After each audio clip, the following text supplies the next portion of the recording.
Kam cipenta open yo perthai, wai open pau nam ya lehkmen pdiang snem thymme Jowai. Ka wada pun man nego chong chnong hi na dok gi porvarim, iwo pher bha na gi wi gi chnong gi thau. Neliang district tourism officer ko West Giant Hills ke SD Shila de ongowa neliang sorkar le kwa ko open ne pensa ini. De pentip ko neliang chna tourism poisa ko open riam ya ko chnong Jowai. Tang war irap na chpa power jar cha ko wi ga dong, wai ka ter pung ku ar power jar ne bha iperiam krik krak to iwada pen lut de gi chnong hi. Hei to wa ini lehkmen snem thymme de ongowa to iwada rimba, wai hagini gi les nem wada dem. De ikhtiar sunjuk wa chnong Jowai wa pa ini, wai kam ga sorkar dau e gi kerchan. Cuk-cuk de pentip ko wa usne mo wan nei liang chna tourism da wanrah ko yagi unke suburi yo sakhi gi ini de wa ya luti kam ju open biang thausa de wa hapsu hi ki yo ki usakhi ini irukom lehkmen pdiang snem thymme iwum kam ni chagi wi gi thau ha po ga jela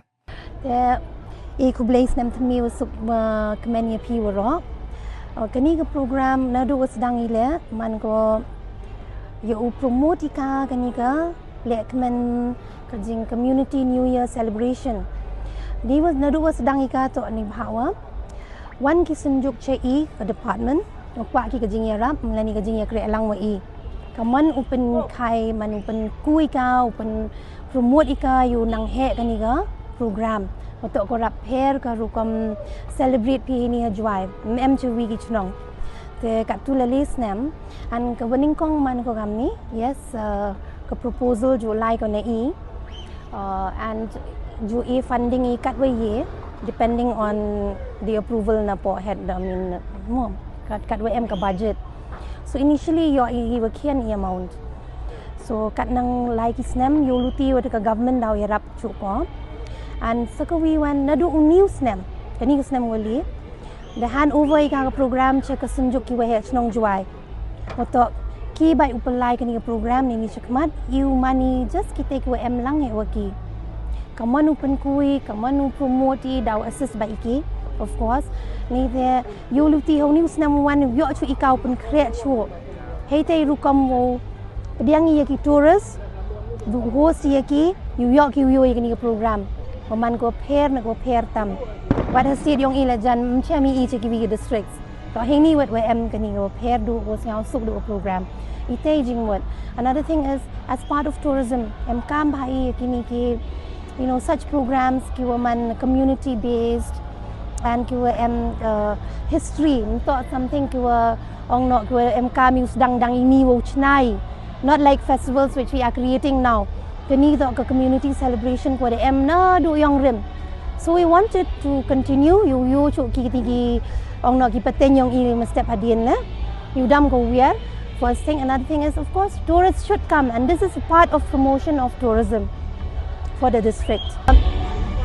Da kani ka snem manwan ni plan ba ngin persangkat bala ka sunjukan persangkat bala da ka jingerap jong ka department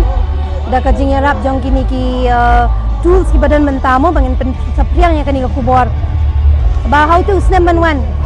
ki tourist ngin pen create lupa ban priang ya ki bangin host ya ki bangin guide ya ki of course kandan ka jing siyo kita brokhai ringin da plan bhai kata namar beli bangi don kam ban pengentiu ya kani jing jmo kai perthei kani ka kam ka don kam ban kentiu da ka ba jing etreilang bati kai ba kolong kumta mu dem ka jing etreilang kanom long kam not exactly ka jing ai sungphan re kum ka jing yarap because of course ngimpat la ban penriam ngimpat la ban kum ka department ngimdan kata ka budget bangin yo ban penriam ya ka Jowai brok away ki dong ki lehi ki pelot hi ka cleaning drive ki pelong hi ki pen create hi ki program mo ti ladang hadu menta bangi yo funds commission snem ningkong ni ai 10,000 last year ngi yo ban kham tam ka fund dia tingi double na ka 8,000 kau ni snem ngin sia kren maka senjuk ni kmi lenti bakan kham he ka funding ya ka wei pakoi ka dong ki don ki kendon jong ka senjuk ki ba ki labu ya ki ba participate bakin yo ya kata ka honorarium